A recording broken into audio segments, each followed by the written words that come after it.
હાલો friends, કેમ છો તમે બધા? આશા રાખું છું મજામાં હશો. શું તમે આ રીતે તીખા ગાંઠિયાની કઢી બનાવી છે? મારી રીતે ક્યારેક બનાવીને જોજો, મજા આવશે. એના માટે મેં અત્યારે લીલી ડુંગળી સરસ મળે છે એટલે એને ચોપ કરી લીધી છે. આદું, મરચાં, લસણને ઝીણા ઝીણા સુધારી લીધા છે. હવે એક પેનમાં હું ઘી મૂકીશ. એમાં રાઈ, જીરું, લીમડો, તજ, લવિંગ, થોડીક મેથીના દાણા, એક સૂકું મરચું, આ બધું નાખશું જે વઘારમાં આપણે રેગ્યુલર નાખતા હોઈએ છીએ.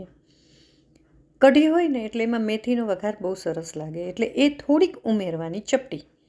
એના પછી આપણે જે સમારીને રાખેલી ડુંગળી અને આદુ મરચાં લસણ છે એ નાખી દઈશું. હિંગ નાખી દઈશું. એકદમ સરસ બધું હલાવવાનું છે. સંતળાઈ જાય એટલે એમાં સ્વાદ પ્રમાણે મીઠું નાખવાનું છે. ગુજરાતીઓને ત્યાં કઢી બહુ જુદી જુદી ઘણી ટાઈપની બને. એમાંથી આ એક તીખા ગાંઠિયાની કઢી છે.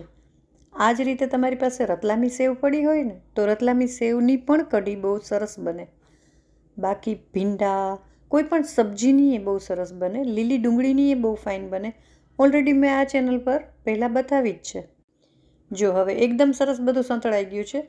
દહીંમાં મેં ચણાનો લોટ નાખી એકદમ સરસ બ્લેન્ડરથી બ્લેન્ડ કરી લીધું છે. જરૂરિયાત મુજબ પાણી નાખીશું. કઢી ઘણાને જાડી ગમતી હોય, ઘણાને પાતળી ગમતી હોય.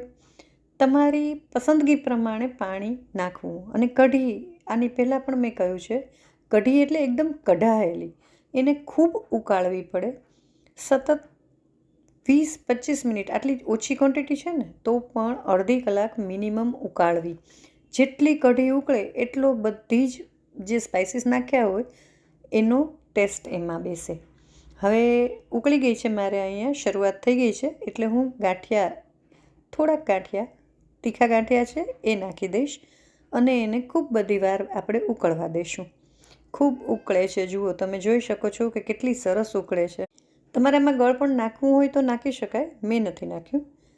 ઉપરથી લીલા ધાણા એટલે કે કોથમીર ભભરાવી બસ આપણે સર્વ કરી લઈશું. તો આજની રેસીપી તમને કેવી લાગી કમેન્ટ કરીને જરૂરથી જણાવશો. વિડીયો ગમ્યો હોય તો પ્લીઝ લાઇક એન્ડ શેર જરૂર કરજો.